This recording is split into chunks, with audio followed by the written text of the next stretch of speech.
Hello, friends. Welcome to episode 251 of the Breast Cancer Recovery Coach podcast. I'm your host, Laura Lummer, and this is our Tuesday Terrain Talk episode. And I love these episodes because I love talking about so many little small things we can do to support our health and to feel more powerful when it comes to supporting our health. And that's such an important thing, especially when it comes to surviving cancer, I believe. I've talked about this so many times on the podcast, but it is always at the front of my mind. I think that one of the most impactful things in that trauma we go through is the feeling of powerlessness.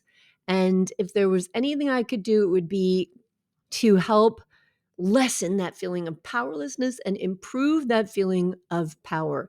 And I think that the best way to do that is by letting people know that there's so many options, there's so many choices, there are so many things we can do to, and I think this is an important way to say it, to cultivate health rather than thinking of fighting cancer.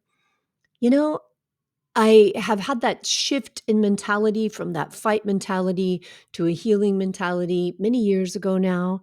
And it still comes up in tiny little things. There's tiny little words that'll come to mind. And I think, oh, that's still a fight mentality. And oftentimes when we speak of food or anything else that we do in life, we'll talk about, oh, it prevents cancer, it prevents cancer. And I feel like when we get into that mindset, oh, there's nothing wrong with that. And you'll hear me say, hey, this has anti-cancer benefits. I think those are great tidbits of information to know if we take them in as information and we don't allow our mental space to get stuck in fighting cancer, but promoting health, right? So does this promote my health? And I also think that when we adopt the mentality of, does this promote health? It not only helps us to make better choices and do the things that do support a stronger immune system, do support better sleep, do support overall better health, and do have cancer fighting properties, but it also leads us into this crowding theory. If you're making more choices that support health, if you're asking yourself that question when you reach for something to eat, when you reach for something to drink, when you think about a lifestyle choice that you're making and you think, does this support health? If the answer is yes and you choose it, then you're choosing fewer things that don't support health, right? Because we can't fit it all in. And so I feel like it makes it easier for me, definitely, but for the people I work with to think about, what can I add in and get out of this mentality of what can I take out? What can I fight? What can, it's just really hard to maintain that mentality, and that energy is a little more draining. And powerlessness, what can I cut out? Oh, I'm not allowed to do that. So let's try to shift, especially using these Tuesday Terrain Talks, to shift our thinking into what promotes my health. What can I add into my life that I enjoy? Enjoyment is a big deal. We've got to enjoy what we do. There are very few people who will keep doing something that sucks. I'm not one of them. No way. If I don't enjoy it, if it doesn't taste good, you know what? I'll give you a perfect example. I love my morning cup of coffee. I do. My morning routine is I get up, my husband has already made coffee, I pour a cup of coffee, I take it back to bed, I pull up my blankies, and I do my journaling and my reading while I drink coffee. I love it. But when we travel, sometimes I have pretty shitty coffee in hotels. We recently were in Florida and the coffee was gross. Gross. It was undrinkable to me. My husband says I'm a coffee snob, and I may be. So, as much as I love a morning cup of coffee, if it's not good, I won't drink it. I'll go days without a cup of coffee unless it's a delicious cup of coffee. Yeah. So some people can do that, some people can't. I'm not real sensitive to caffeine. I just like the ritual. So I'll just have a cup of tea in the morning when there's not good coffee. But the point being that we don't like to do things we don't like. So we've got to find ways to think about what supports my health and do I like it? Or is there a way I could learn to like it? Could I go into this a little bit at a time? And today I'm going to talk about a super simple thing that you can do to support your health. But I want to point out, people talk a lot about superfoods and I don't know, whatever they want to call them. And I just think that's so much overkill, because it's not like they're superfoods. It's like they're frigging whole food. They're regular food people, and we've forgotten how to eat regular food. So all of a sudden they're superfoods because they have nutrients in them, because they have phytochemicals and phytonutrients that help to support our body and reduce inflammation. They're not superfoods. They're foods that are grown from this earth that were meant for us to consume to support our health. That's how they've always been. But somehow we forgot how to eat. So when I talk about different foods and something as simple today as we're going to talk about, it's not like, oh, I just discovered this amazing superfood. Incorporate it into your life and it's just going to cure everything. Come on, that's a crock of shit. But the more choices you can make to go back to things that are whole, that come from the earth, that grew from this earth, that sustained life for thousands of years, then the better off we are, right? We're going to talk about a simple thing today. I'm going to talk to you about lemons and why incorporating lemons and lemon zest and citrus, lime zest, and things of that nature into your diet is important and how it will help you. So don't go thinking that, oh my God, I can start baking all my cupcakes and just putting lemon zest in them and I'm supporting my health. No, that's not how this works. Okay. But incorporating lemon juice, lemon zest, lime zest, I'm going to give you some ideas. I'm going to tell you some different uses and what it does for your body is a wonderful thing. And I'm also going to give you resources so that you can figure out a way to enjoy them while they're delicious. I am big on deliciousness, people. So I'm going to share with you some of my favorite recipes because I also love the sweet taste and I also hate feeling deprived. If I want a treat, I want a treat. But I have learned that I can do that without consuming flour and sugar.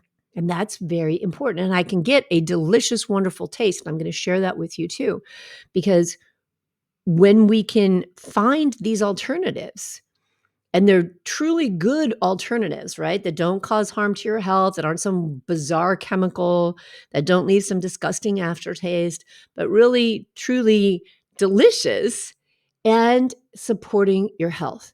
Then we can incorporate those into our life and crowd out other things. I'm going to share with you today. I may have shared this on the podcast before, but I'm going to share with you today an ingredient that I use on a regular basis. And I've shared this with so many friends who come back to me months and months afterward and say, you know what? I don't eat sugar anymore because I use that. Because I didn't believe there was something that could actually replace sugar, but that actually replaces sugar. It's amazing and wonderful. A lot of people don't trust or want to believe. And they think, oh, that's going to be something disgusting. But I'll tell you, there's lots of great alternatives. And so I'm going to share some of those with you on this episode and on many episodes. But again, this is not a cure-all. So think about this is one thing you can begin to incorporate into your life more and more.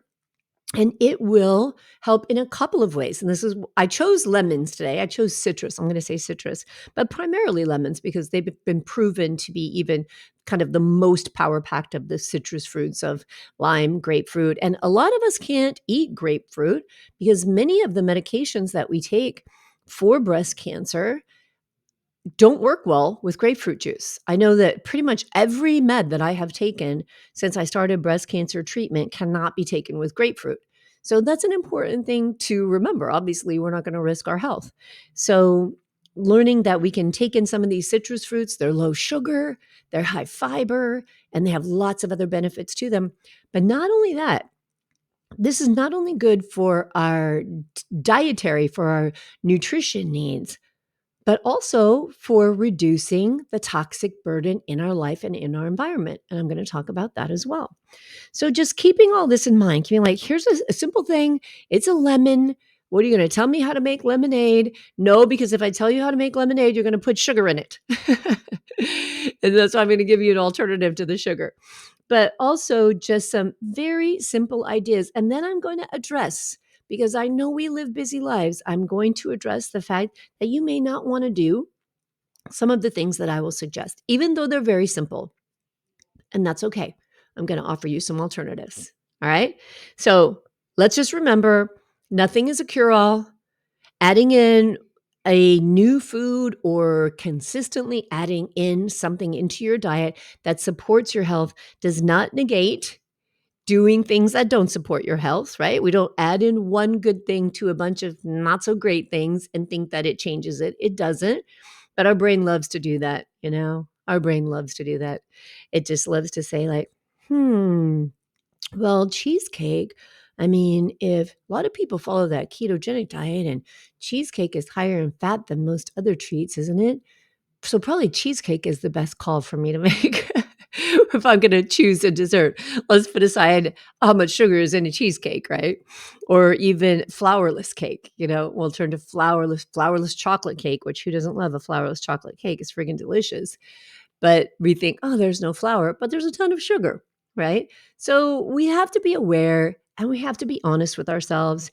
And it doesn't mean never make those choices. It just means be honest with yourself when you're making those choices and be honest about how often you're making those choices with yourself, right? You get to choose. You're a grown up. You get to choose the way you're going to live. So, no cure alls.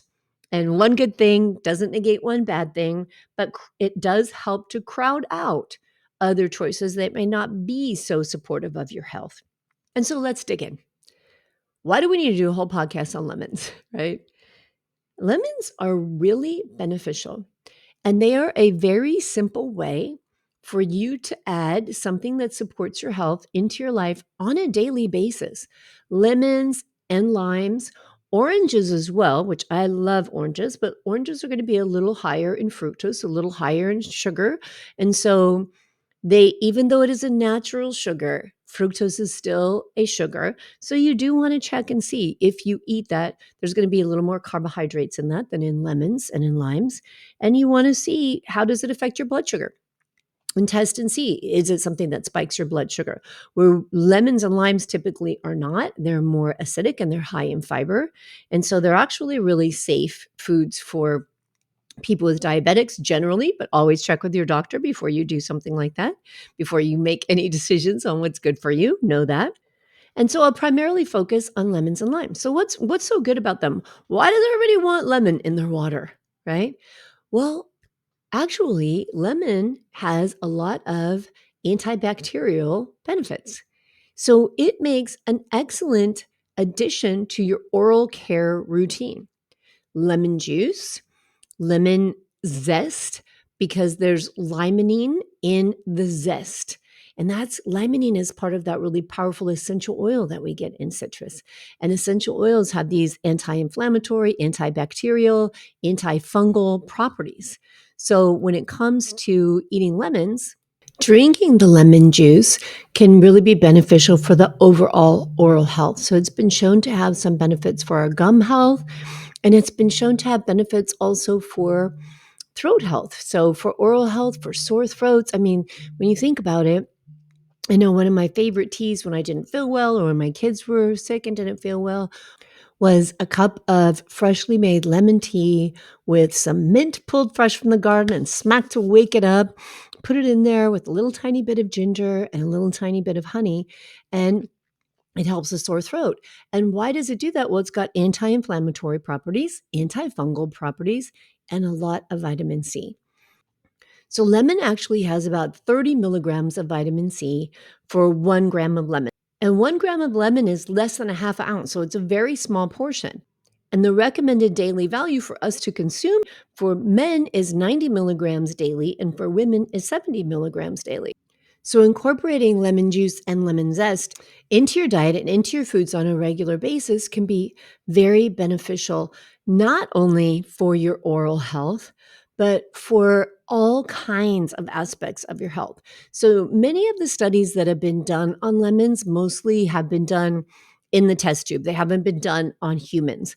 And so there's a whole different, when we're talking about tests and results that we see when they're done in a test tube in a lab, it gives us some idea that this is probably an effect that this thing has. But when it's done in a human being, obviously we get a little more insight. But even though there haven't been a lot of human studies with lemons, we have lab studies, animal studies, test tube studies, and we have hundreds, thousands of years of anecdotal evidence because lemons have been grown for a very long time. And they started out in Southeast Asia, moved through China, moved through all of the Mediterranean, came over to the United States. In fact, it's a really interesting story because lemons obviously are grown year round in the United States and we have access to them. But Meyer lemons were imported into the United States from China in about 1908 from a gentleman named F.N. Meyer. And Meyer lemons were thought to be a cross between a lemon and an orange, which is why they're a little sweeter and a little less acidic. They have a smoother rind, a smoother skin, and they are in peak season November through May. And it's important to realize that because we want to eat seasonal foods when they're in season. Because when they're in season, if they're non GMO foods, we want to make sure they're non GMO foods. If we can get them and they're organic, they grow when they're supposed to grow. They grow when the season is right for them and when the circadian rhythm of the earth and the planet and everything is right to support them. That's why they have a season. And when they're in season, then they're at their peak of nutritional value.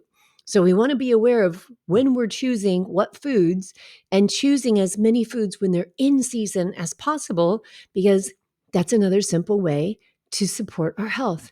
What is health promoting? Eating foods that are in season, because our biorhythms, our circadian rhythms are in sync with the universe that we live in, with the planet that we live on. And so are the foods and the animals on this planet.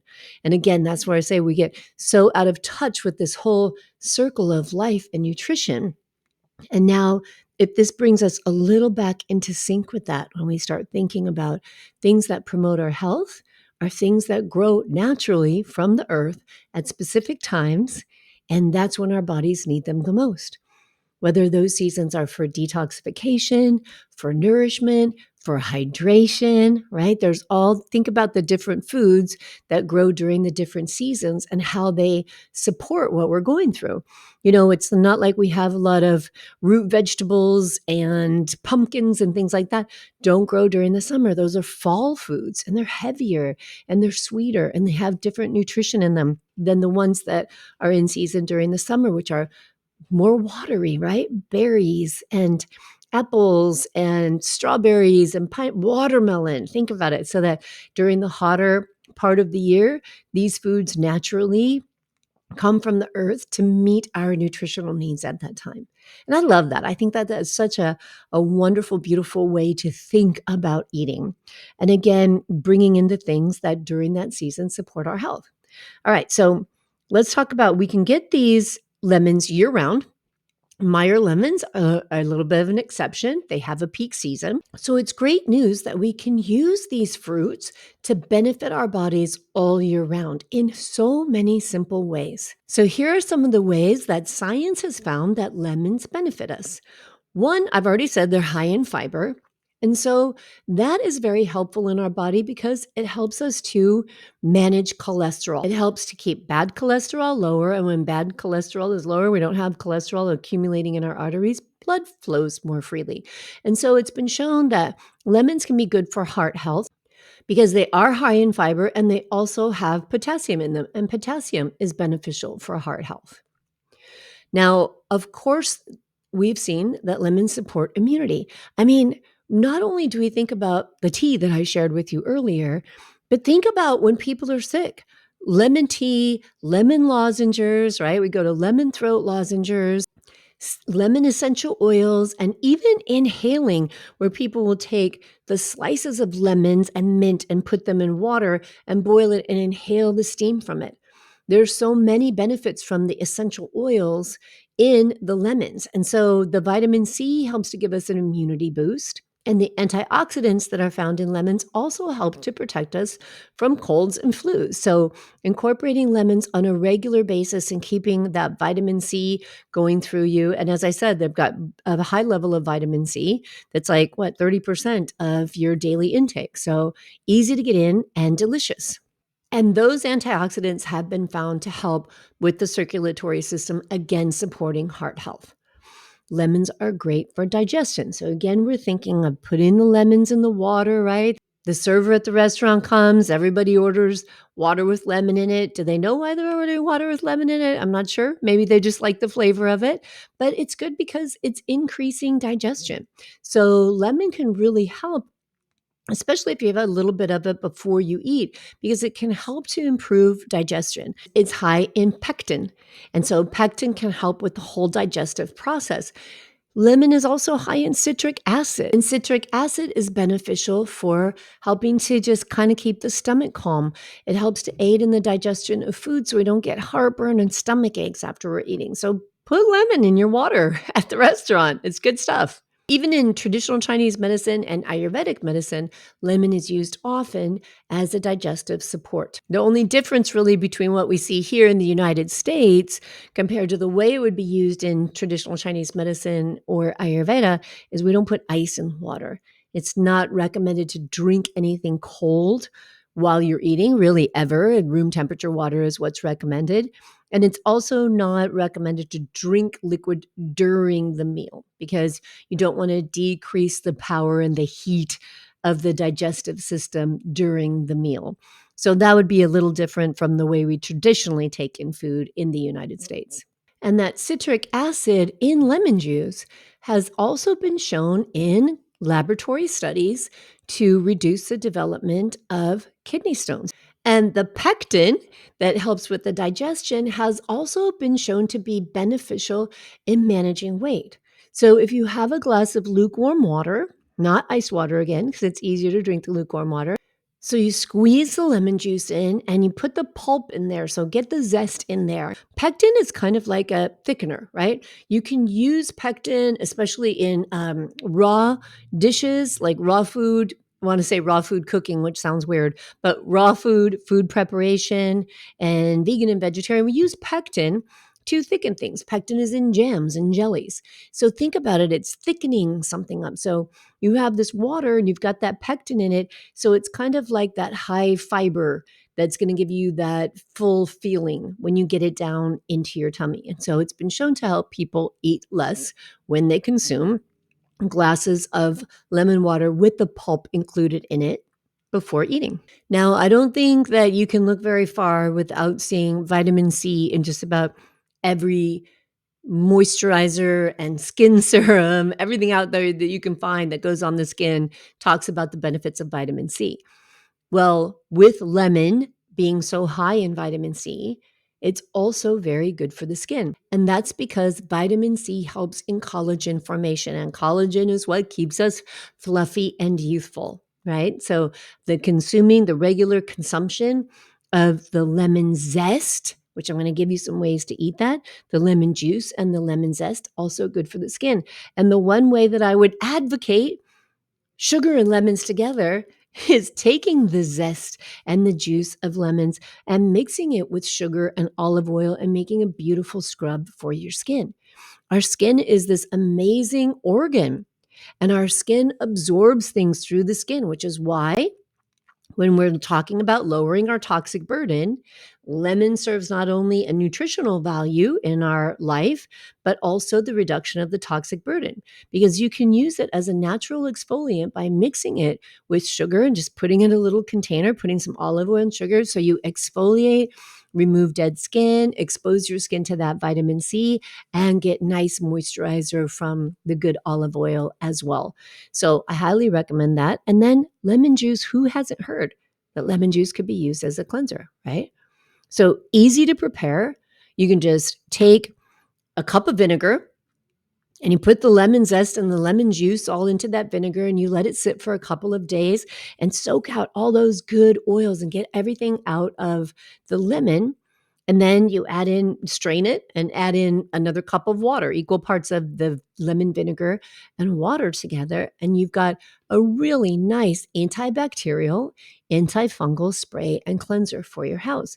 Another way to reduce the toxic burden. Now, you may not want to use your lemon vinegar water on everything, right? People say, oh, that just doesn't clean good enough. I like a deeper cleaning. But for day-to-day things, for easy things, maybe just spraying it to when you're wiping down the counter, right?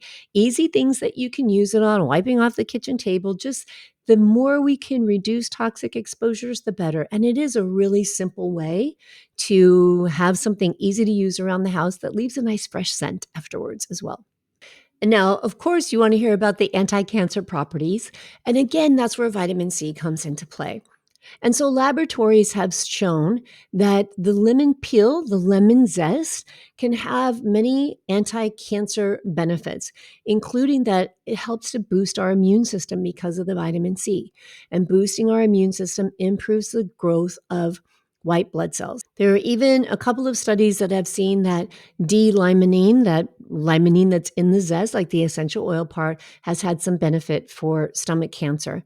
Now, important to remember, this is not a treatment for cancer, okay? Lemon zest and lime zest is not a treatment for cancer, but it is a health promoting, health supportive, and may have these benefits. Again, they haven't been used in human trials. So, but they have been shown in laboratory studies to have some benefit. So why not incorporate them as a health promoting addition to a nutritious and delicious diet plan? All right, so let's talk about how you can incorporate even more lemons, lemon and limes, lemon zest, lime zest into your life. This is one that I actually use often and I really like it a lot, is using a coarse salt and a half of a lemon as a cleanser for pots and pans. So you put that coarse salt in there and you just take the lemon and you scrub that salt around, and it's antibacterial, and the acid in the lemon works beautifully to help clean some of those messy dishes. So that's something that I really like to do. Again, relieving more toxic burden, not using heavy cleaners to try to get stains and things off of pans. But let's talk about food. And what do you do? Is there more than just lemon water you can do?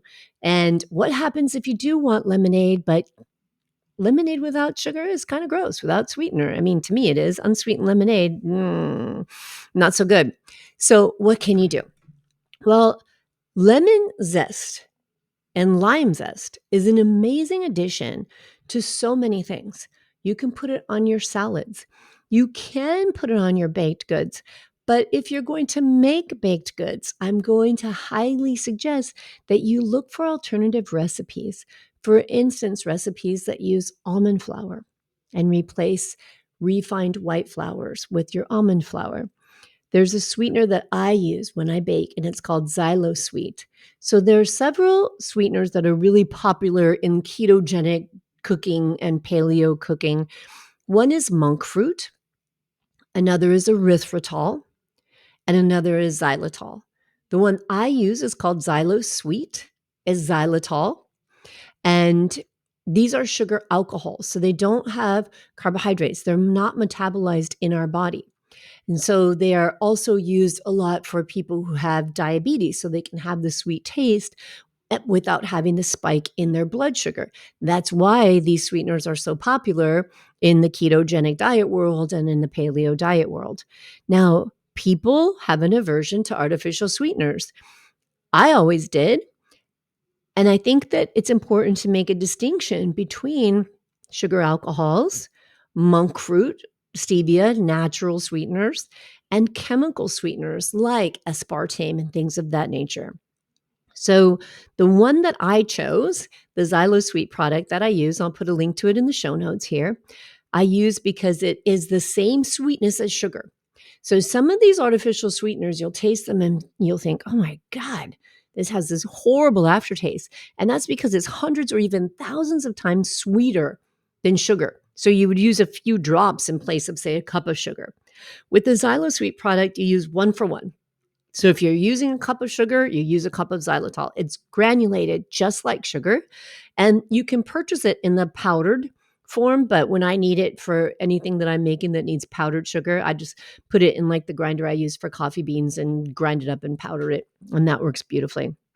So it cooks like sugar, it browns like sugar, and it does not have a funky aftertaste.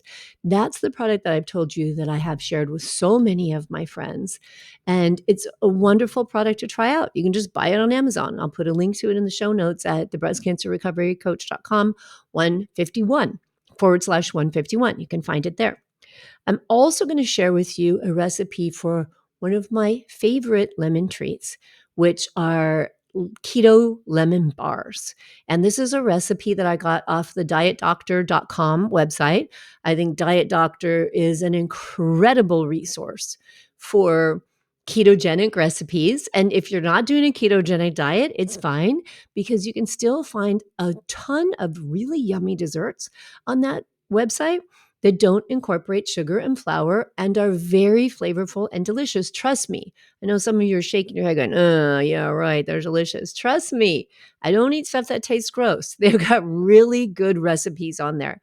And so I'll share the link to my favorite lemon bar recipe.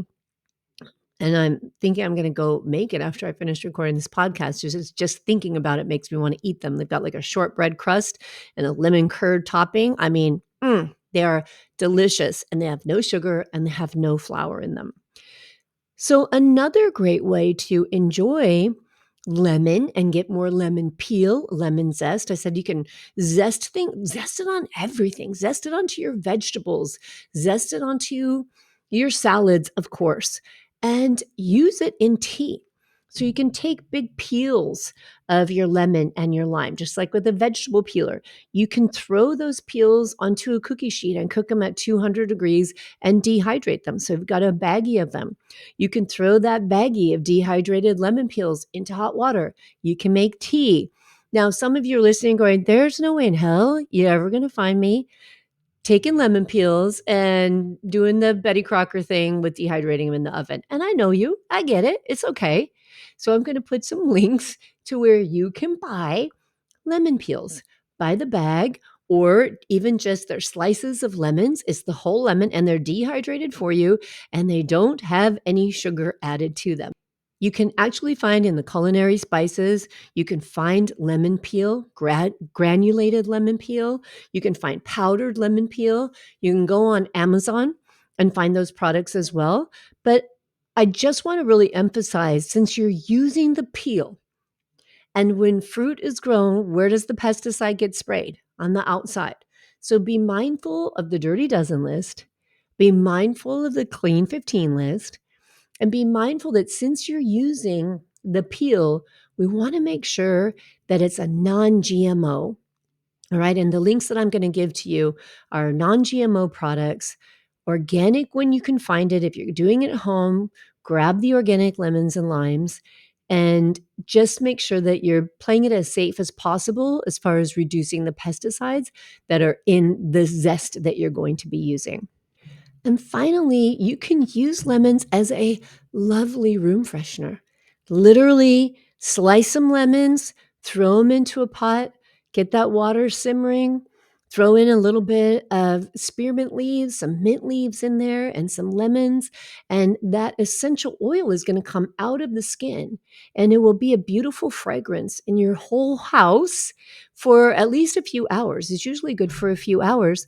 And you're not having any chemicals like scented candles and other, what are they, like the little chunks of wax that you can burn that have chemicals in them that you really don't want to be inhaling. So we can have our house smelling beautiful and bright and citrusy. And lemon oil is actually used to help increase focus. Lemon essential oils are diffused sometimes in classrooms, and it's known as one of the treatments if you practice with essential oils that you can use those in your home, and the lemon oil helps the brain to focus. So it's another beautiful way of incorporating lemons into your life. So this is just a super simple, super accessible, common food that has so many uses and so many benefits for our health. It's another way to think about, how am I promoting good health versus how can I fight cancer? Right. And when I say that, I feel the shift in energy in my body that goes from fear, how do I fight cancer, to abundance, right? How do I promote good health? How do I feel better? How do I feel happy? How do I have less pain in my body? How do I have less inflammation in my body? And there are so many small things we can add into our lifestyle to accomplish that. Now, if you want more help with that, I have an amazing program on my website called the 90 Days of Wellness, and it is a 3-month long program. It is 90 days of taking a heart centered approach to your health, of looking at different ways to incorporate simple things into your routine to promote wellness, to promote your good health. And when you enroll in the 90 Days of Wellness, it's all online. You do it all at your own pace. But for that first 90 days, you have access to me twice a month for an hour each time during my office hours that you can come and ask questions and get coached on that program as well. So there's a ton of benefit to it, a ton of value to it. And I hope you check it out. You can find it on my website, thebreastcancerrecoverycoach.com/wellness, or just go to my website, thebreastcancerrecoverycoach.com, and click on the top where you see coaching and courses, and you'll find it on that page. All right, my friends, get out there, buy some lemons, use them all, and come and find me on Facebook. You can join my free Facebook group, the Breast Cancer Recovery Group, and share with me the way you incorporate lemons into your life to promote your good health. I'll talk to you again soon. Take care.